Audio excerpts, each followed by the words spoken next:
Dan, I think team will drop tonight, but is there anything on the selection table this week? So you're coming off a proper win, but is there anything you've decided so far? Or Still to be worked out. We've got, as I said earlier, in the weeks of the group, we've got a great list to choose from this week. Yeah, we're really healthy, which is great. So everyone's pushing for selection, and we've got a captain's done today, scrimmage game tomorrow in Melbourne as well. So a little bit to get through today in terms of training, and then we'll select the side off the back of this. Yeah. Some news, I guess, earlier in the week with Chloe Scheer, that she's back in main training and could potentially push in the last month or so of the season. Yeah. Can you talk a little bit about, I guess, her progress and exciting to get her back into the main group? Yeah, it has been. It's been a journey. Clearly, her story's been well publicised around the fact that she's missed such a big chunk of footy, but out of courtesy to her and just the delicacy around her rehab, it's been one of those ones where we just couldn't put any real time frame on it.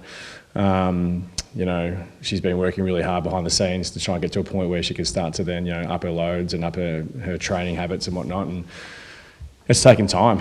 And here we are now, the last probably 6 weeks, where she started to make some significant gains in regards to, getting on the track and doing things, which has been great in small steps, clearly. But the last fortnight, seen her join in, main sessions and do more around contest work and play a role as a forward. And those signs have been really promising, and she's been pulling up pretty well off the back of it. So she's put herself in the mix probably a little bit earlier than what we thought, but we're still very cautious and respectful of the way she feels mentally as well, because the game, she's been out of the game for a while too. So, but the fact that she's training, she's happy, and she's the chance of her playing before the season's out is high, which is great. So if she gets in, she gets in. But yeah, the next 3 or 4 weeks for her will be an opportunity for her to play, which we're pumped for if she gets to that point. Yeah, I guess because three more games left, potentially hopefully finals, but that we are kind of coming to the end of the season. That is there a risk of playing her, or would you still just want to get? Yeah, it's a good question. The next 3 games for us, and probably for a lot of teams in that kind of logjam part of the ladder, mean a lot. So it'll be determined in a way how she feels in the end. I think if she's feeling great with her body and she's healthy, she just I think for her to play a game of footy would be a massive success story for her over the last couple of years. So I think wins and losses aside, and whether we're still a finals chance, I think just the gains she can make from getting back on the park and putting a catch jumper on is probably the significant celebration that we can have as a team and a program as well. So I think regardless of how the season's going, if she feels good and she wants to play and everyone's happy with that, I think there's no doubt she'll play. So is a lot of her energy being on her rehab, or is she still being around the group? I guess across the last couple of seasons in terms of just being around the forwards and contributing to the experience as well. Yeah. I mean, she's been her rehab has kept her away from the group for a period early days.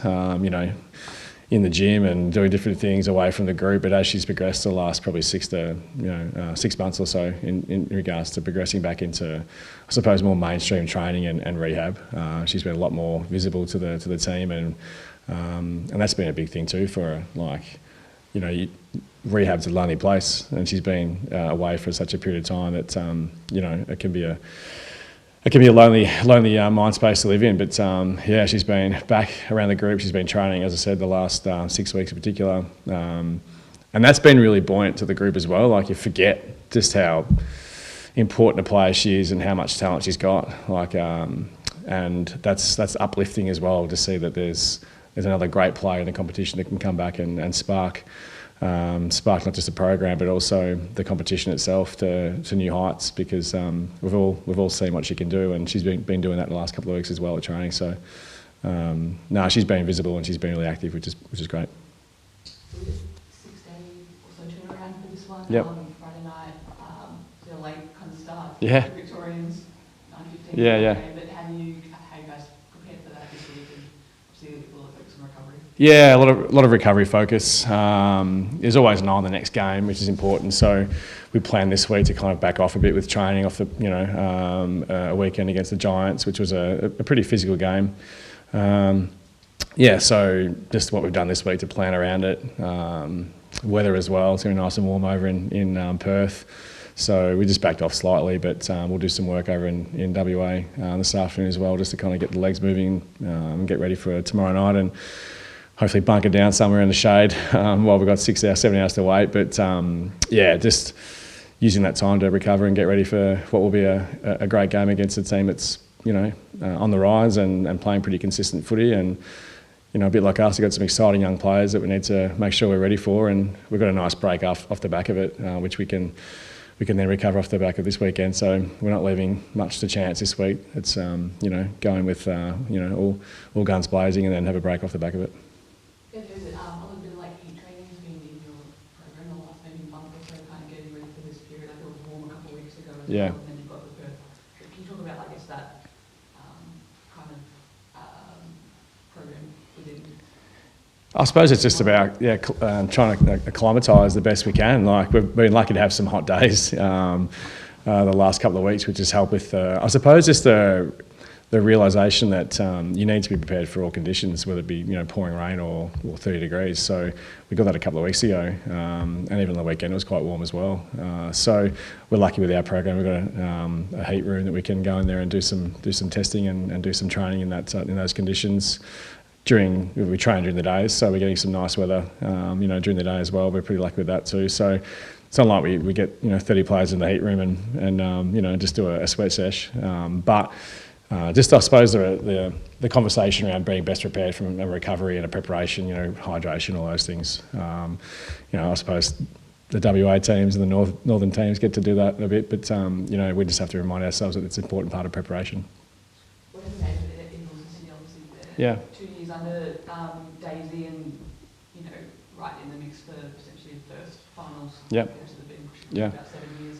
You've seen that kind of progress again? Yeah, I'm not surprised. Like, we've played them the last couple of years, and it's always a tough game. Like, Ash Maloney had a great game against them last year, but that's a kind of performance that was needed to get us across the line, among others on the day, of course, because we've got such a great depth of talent. You know, their midfield's really strong. They're defending really well as a team across the competition, and you know, when they go forward, they're a bit of a threat up front as well. So we know across all three lines that we've got our work cut out. You know, and they're playing consistent footy, and I just love their run. You know, they're a really strong running team. Ella Roberts has clearly been heralded as a great player across the competition, but you know, she's just a catalyst to their performance, and yeah, the way they connect from bookend to bookend, they're a good fun team to watch.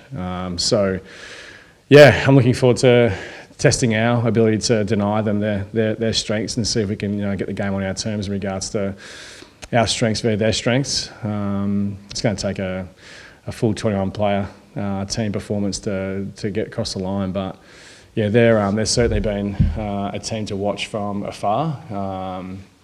Again, motivation from both teams. They're playing a game that's going to hopefully solidify their finals chances, and we're trying to take that away from them. So I think both teams have got a lot of motivation behind it. Just mentioned Ella Roberts. Next. Do you put a lot of attention on her, or is there a strong focus to limit her game? I think there's a strong focus to limit her game. Midfield battle will be really good to watch this weekend.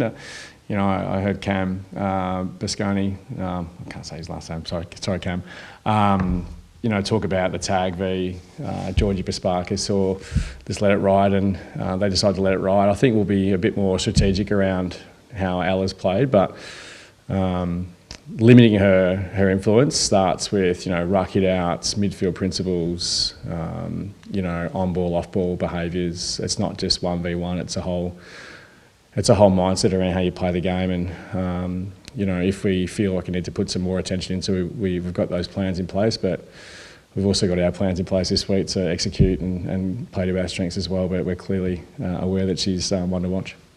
Is there a start a time, or do you? I don't know, we'll have to watch the game and see what happens, but yeah, there's a lot of what ifs that we can go to, which is good. People on kind of the cusp of milestone games, one this week Yep. as well, Zali. Yeah. Well, welcome to her 50th game. Talk a little bit about her as well, because I think obviously at the start of the season, you did put it on her and she came out of the team and then got back in. And, Yeah. it's been able to kind of cement herself back into the side. Yeah. How have you seen the progress? It's she's a ripper. Like Zali, she's in the same draft year as Georgie, and watching the footage through Coates League, prior to the draft and the months leading up to it, like who's this kid that just seems to be in the same screen as George every single time, and her capacity to run and play the game at a really good level as a junior was clear. So her running ability, her thirst for the game, the way she prepares, like she's just a great kid to have in your program. A young kid that's playing at 50 games, which is brilliant. Really mature head on her shoulders. She's an on-field mentor and coach to all players, irregardless of their age or experience. And she plays a pivotal role. Like she's an outside runner who can play inside, and she's building on her fundamental and her game knowledge every year. So, she's one of those players that every team and coach wants to have on their list because you just know that she's going to do everything the right way. And if there's a problem to solve, she'll try and solve the problem. So she's a great teammate as well. But yeah, she was challenged at the start of the year.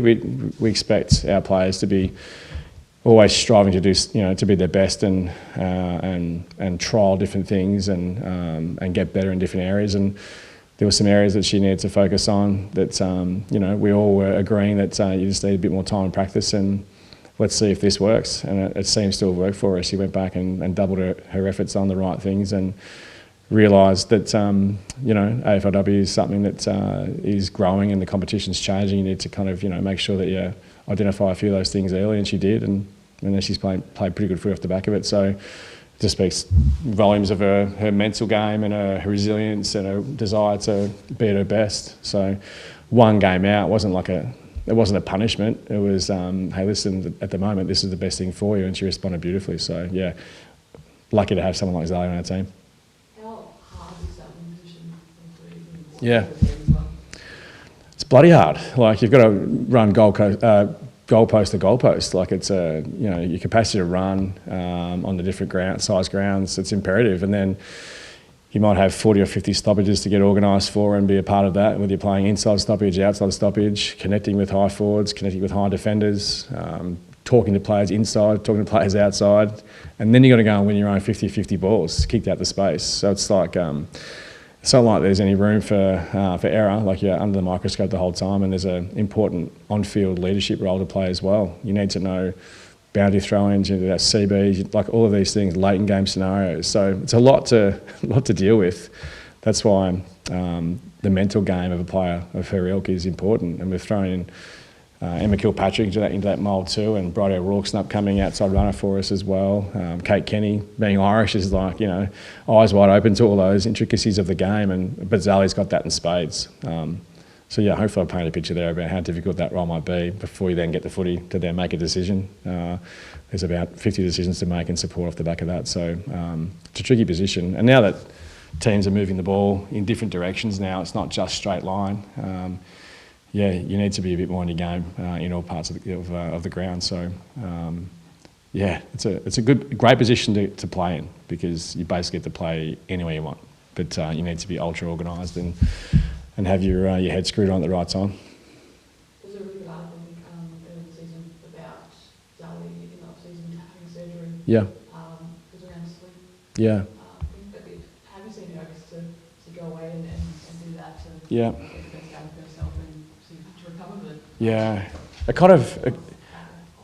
I think it was a bit of health behind it too for her. Like, she wasn't sleeping very well off the back of it. So there was a bit of a force, you have to do this to support your health as well, but also the impact it was having on her training habits and performance prior to that was being hampered too. So